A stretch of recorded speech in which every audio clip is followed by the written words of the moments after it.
नमस्कार दर्शकों, खुलासा न्यूज पोर्टल से खुशहाल। हम लगातार बात कर रहे हैं विधानसभा चुनाव में दावेदारों को लेके। आज फिर हमारे साथ एक दावेदार हैं अशोक प्रजापति, जो भाजपा कोलायत से अपनी दावेदारी जता रहे हैं। हम उनसे बात करेंगे अभी। अशोक जी, पहले तो खुलासा न्यूज पोर्टल में आपका स्वागत है। धन्यवाद, बहुत बहुत आभार आपका खुशहाल जी। अशोक जी, इस बार कोलायत विधानसभा में अनेकों दावेदार हैं। पार्टी में देवी सिंह भाटी भी इस बार भाजपा से नहीं है, तो दावेदारी होना बिल्कुल वाजिबी है कि यहाँ से अनेकों दावेदार होंगे।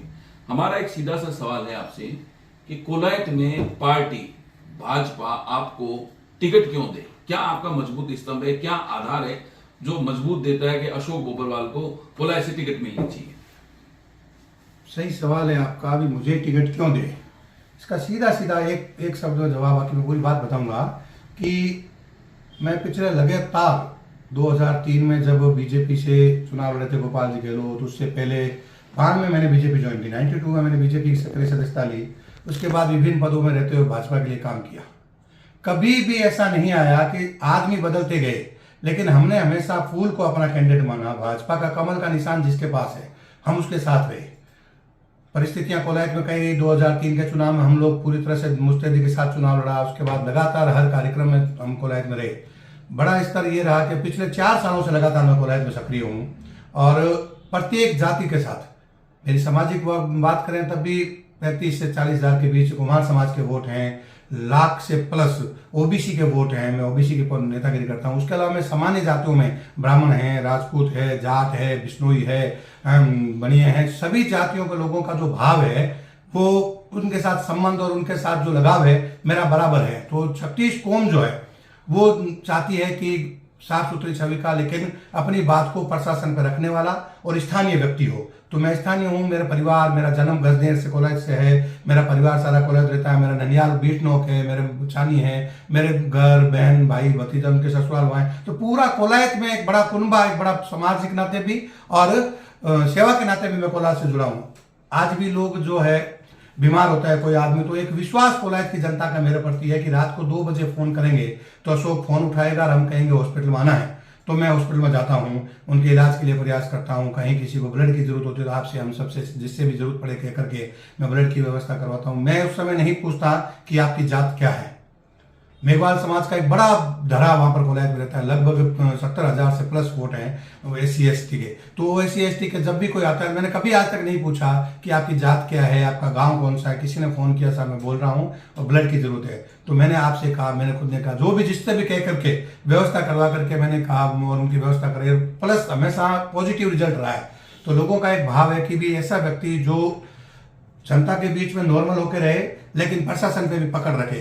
तो मैं एडवोकेट हूँ, पैसे से वकील हूँ और आप सबके मुझे लंबे समय से देख रहे हो। मैं सक्रिय राजनीति करता हूँ, राजनीति में भी पॉजिटिव राजनीति करता हूँ। मेरा किसी से कोई अनबन नहीं, किसी से कोई भेदभाव नहीं और कोई जाति का दुश्मनी नहीं।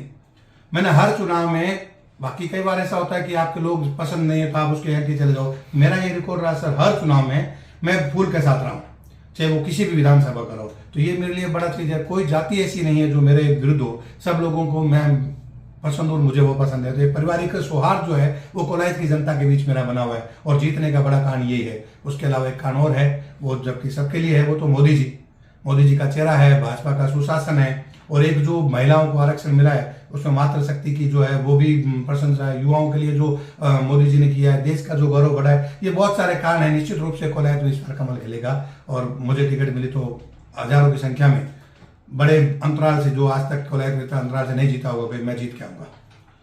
अशोक जी, ये तो बात हो गई कि पार्टी आपको टिकट क्यों दे। बिल्कुल आप वहां के जाए जन्मे हैं, परिवार समाज सारा आपका वहां, और एक बड़ा वोट बैंक भी है जी, कुमार समाज का जी, और मेघवाल भी आपसे काफी कनेक्टेड है। तो ये 2 बड़ी जातियां तो वहां पे बहुत बड़ा रिजल्ट जो है डिक्लेयर करती है, वहीं से सारा चुनावी हार जीत तय होती है।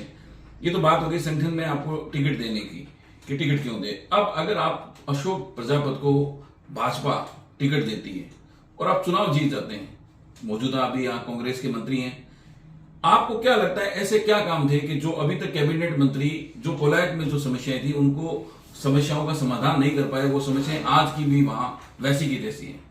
कोलायत में जो सबसे बड़ी इस समय की जो ज्वलंत समस्या है वो 2-3 समस्या है मोटा मोटा। वैसे हमारे माननीय केंद्रीय मंत्री अर्जुन राम जी मेघवाल ने कोलायत को बहुत अच्छे से लिया है, उसके लिए प्रयास कर रहे हैं, लेकिन कोलायत में अवैध खनन की जो समस्या है, बॉर्डर तक को अभी हम जाके आए, हमारे प्रवासी विधायक आए तो हम बॉर्डर, सांसू बॉर्डर तक जाके आए, उससे पहले भी कई बार जाके आए। तो बॉर्डर से एकदम एडजॉइनिंग जो है खाने बन गए, बड़ी बड़ी, आज अचानक से कहीं अटैक करे तो टैंक जो हमारे हथियार जाएंगे, जो हमारे टैंकर जाएंगे, उनके लिए भी वही सड़क है जो एक आम लोगों के लिए, आम जगह से वो नहीं जा सकते, बड़े बड़े खड्डे और खाइयाँ बन गई है। तो ये जो अवैध खनन को है उसको रोकने का मेरी प्राथमिकता रहेगी। उसके बाद दूसरा जो है भूमाफिया वहाँ बहुत पनपे हैं। आप जाके देखिए, तालाब का पायतान हो, शमशान की भूमि हो, गोचर की भूमि हो, ऐसी कोई मंदिरों की जमीन हो, जोड़बीड़ हो, ऐसी कोई जमीन को जो है भूमाफियों ने छोड़ा नहीं है। तो उसके लिए भी मेरा प्रयास रहेगा कि जो भूमाफियों ने कब्जा किया है उसको मैं छुड़ाऊं, मुक्त कराऊं, और नया जो भूमाफिया कोई उसमें वहां पनपे नहीं। और एक सबसे बड़ी जो कोलायत का है कुशाल जी, दुर्भाग्य रहा है कोलायत का कि कपिल मुनीश्वर धाम जो है वो जैसे गंगा सागर और तीर्थ बार बार गंगा सागर एक बार, वैसे ही गंगा सागर वाले कपिल मुनीश्वर धाम को ऐसा कहते हैं। वे कोलायत कपिल मुनीश्वर अगर सरोवर में स्नान कर लिया तो जीवन के सारे पापों का अंत हो गया।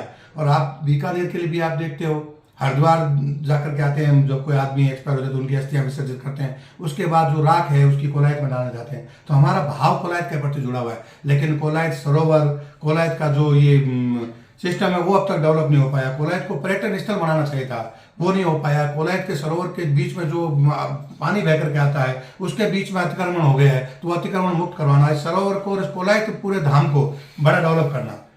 बड़े बड़े ऋषि कोलायत में हुए हैं, एक चवन ऋषि हुए हैं जिनका चानी गांव है, दत्तात्रेय ऋषि का गांव यात्रा है, लेकिन वहां पर इस तरह का कोई आज तक इनका प्रचार प्रसार ही नहीं हो पाया। कोलायत में तो बहुत पोटेंशियल है ना। कोलायत को अगर करना चाहे तो कोलायत अपनी संपदा से अपने आप को हरा भरा कर सकता है, लेकिन इन संपदाओं को दुरुपयोग हुआ, इसका केवल दोहन हुआ, लोगों ने अपने घर और जेब भरे, कोलायत के लिए किसी ने सोचा नहीं। तो मैं निश्चित रूप से कोलायत की जनता के लिए, कोलायत के विकास के लिए और कोलायत को एक बड़ा पर्यटन स्थल और धार्मिक स्थल जो है उसका डेवलपमेंट करके उसको आगे बढ़ाने का प्रयास करूंगा। बिल्कुल, ये थे हमारे साथ अशोक प्रजापत जिन्होंने अपनी बात रखी कि संगठन में उन्हें पार्टी टिकट क्यों दे, दूसरा अगर चुनाव जीतते हैं तो क्या समस्याएं जिनका वो समाधान करेंगे। बिल्कुल बहुत ही सही बात कही कि कोलायत में अभी जो अवैध खनन है वो चरम पर है, बहुत ज्यादा अवैध खनन हो रहा है वहां पे, भूमाफिया भी बिल्कुल वहां बहुत ज्यादा सक्रिय हो चुके हैं। और तपोभूमि का तो कहना है क्या, वो पूरे भारत में कहा जाता है कि सारे तीर्थ कर लें, अगर कोलायत तीर्थ नहीं किया तो वो तीर्थ व्यर्थ होते हैं। उस तीर्थ को लेके भी ये बात कर रहे हैं कि वहां पे भी डेवलपमेंट करेंगे और पर्यटन को डेवलप करेंगे। ये थे एक अशोक प्रजापत जिन्होंने दावेदारी जताई। कैमरामैन राजेश संगानी के साथ दोबारा हम एक बार फिर ऐसी सक्सेस से रूबरू होंगे।